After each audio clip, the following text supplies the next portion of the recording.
Vladimir Ilich Ulyanov tarixda ko'proq Lenin taxallusi bilan tanilgan 1870-yil 22-aprelda Simbirsk, hozirgi Ulyanovskda tug'ilgan zulm saltanatining lideri edi. U 1917-yildagi oktyabr inqilobining boshqaruvchisi, Rossiya Kommunistik partiyasining, ya'ni bolsheviklarning yetakchisi va yangi sovet davlatining muallifi sifatida tarix sahnasiga chiqdi. Leninning siyosiy qurilmasi tezda amaliyotga o'tkazildi. Inqilobdan keyingi yillarda hukmronlikni mustahkamlash uchun qat'iy va ko'pincha zo'ravon usullardan foydalandi. Rasmiy Qizil dahshat 1918-yilda boshlangan va bir qator huquqiy protsessual kafolatlarsiz o'tkazilgan hibslar, qatl etishlar va ommaviy jazolarni o'z ichiga oldi. Ularning ijrosi siyosiy terrorni tashkil etgan cheka, ya'ni siyosiy politsiya nazorati ostida amalga oshirilgan. 1917-1922-yillardagi fuqarolik urushi va unga bog'liq siyosat natijasida millionlab odamlar halok bo'ldi. Urush, ommaviy ocharchilik, kasalliklar va bosqinchiliklar birgalikda juda katta insoniy ofatga olib keldi. Rasmiy va tarixiy taxminlar turlicha. Fuqarolik urushi va 1921-yilgi ocharchilik natijasida millionlab aholining, ba'zi bahslarda bir necha million, 7 dan 10 milliongacha insonlar qurbon bo'lganligi qayd etiladi.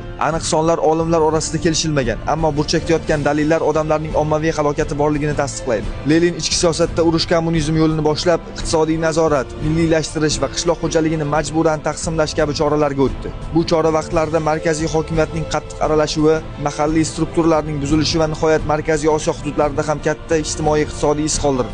Markaziy Osiyo sovet davrida ko'chmanchi hayot tarzidan majburiy sedentarizatsiya, ijtimoiy transformatsiya va ba'zan repressiyalarni boshdan kechirdi. Bu jarayonlar mahalliy jamiyatlar uchun uzoq muddatli zararlar qoldirdi. Leninning uslubi ochiq isyon yoki ommaviy yirik janglardan ko'ra siyosiy raqiblarni cheklash, partiyaviy monopolni o'rnatish, favqulodda organlar va maxsus xizmatlar orqali tinimsiz nazorat qilishdan iborat edi. Dushmanlarni ichkaridan yo'q qilish va siyosiy maydonni bo'shatish usullari, matbuot nazorati, siyosiy qamoqlar, tezkor qatl etishlar va ideologik atrof muhitni shakllantirish bilan birga bordi. Bu metodlar keyinchalik SSR tarixidagi yanada qattiqroq repressiv qatlamlar uchun asos bo'lib xizmat qildi. Leninning o'limi tarixiy afsonaga aylandi. Uning nomi, taxallusi va siyosiy merosi bahs mavzusi.